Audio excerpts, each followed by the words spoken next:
He stole our games, mocked our passion, and thought he could get away with it. So we wrote a letter so cruel, so believable, it shattered his home life for weeks. This isn't just petty revenge. This is what happens when you mess with two nerds in the 90s who had nothing to lose and an inkjet printer.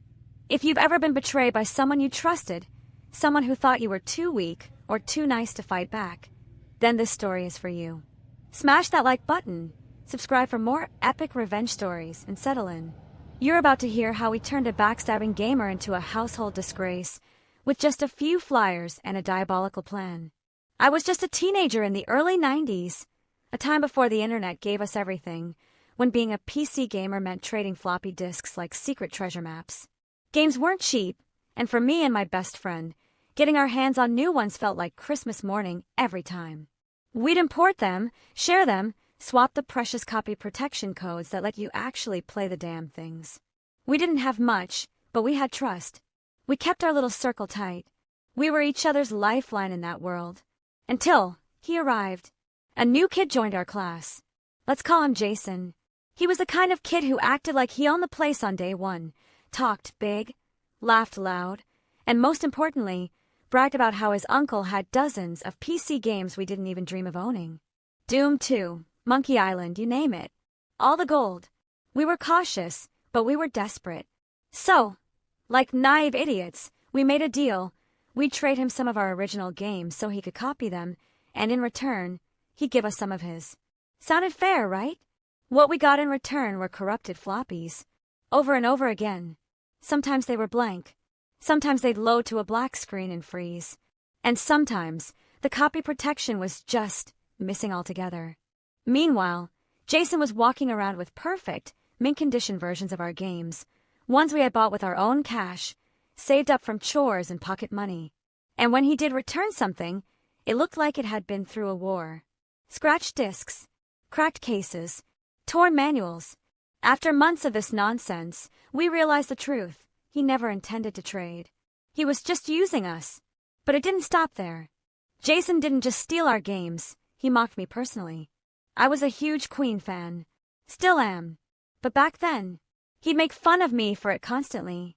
Why would you listen to some gay guy? He'd sneer in front of the class. Yeah, that kind of kid. You have to understand something about the time. This was the 90s. Being openly gay was still taboo, especially in small towns. Jason came from a devout Catholic family, strict, cold, and terrifying. His mother was the kind of woman who believed everything was a sin. His dad was a silent, looming presence, full of expectations and disapproval. That was the world he lived in. And it gave us an idea.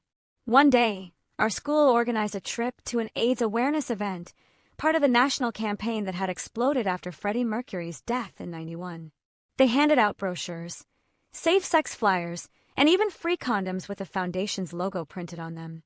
Most kids just laughed and tossed them. But me and my friend, we grabbed extras. All of them. Because our plan had already begun. We had one thing Jason didn't, an inkjet printer. And a deeply suppressed rage that needed justice.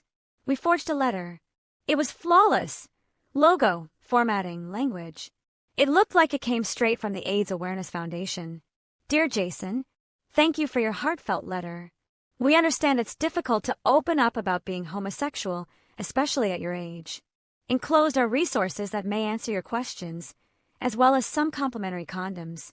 Please remember to practice safe sex, and know that you are not alone. We packed it with every flyer and condom we had, sealed it carefully, and addressed it to Mr., his father's name, last name. Not Jason. Not his mother. His father. We wanted to make sure he would be the one to open it. And then we mailed it. We expected confusion. Maybe embarrassment.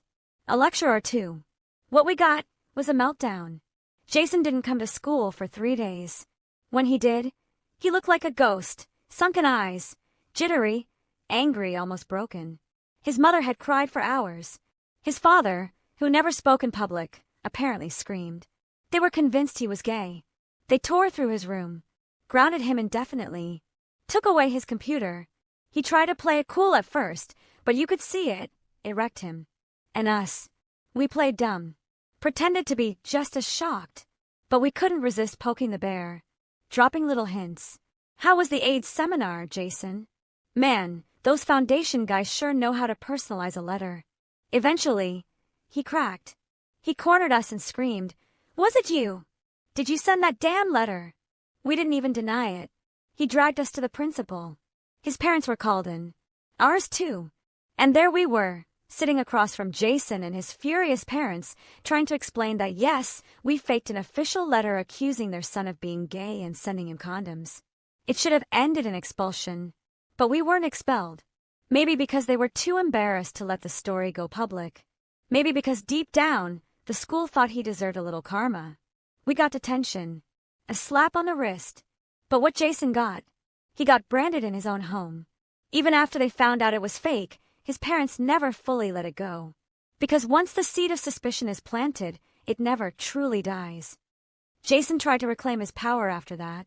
But he never could. His reputation was fractured. His home life turned into a Cold War. And our games, long gone. But we got something better, vindication. The kind of revenge that stings deeper than a punch. The kind that rattles a person's world long after the act. And you know what?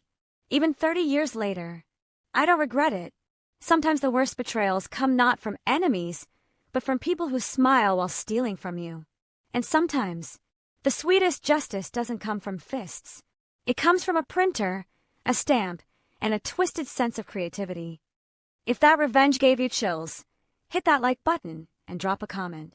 What would you have done in our place? And don't forget to subscribe for more real-life revenge stories that prove karma doesn't forget. Let me know if you'd like this story repurposed into a TikTok script, animated narration, or multiple-part series.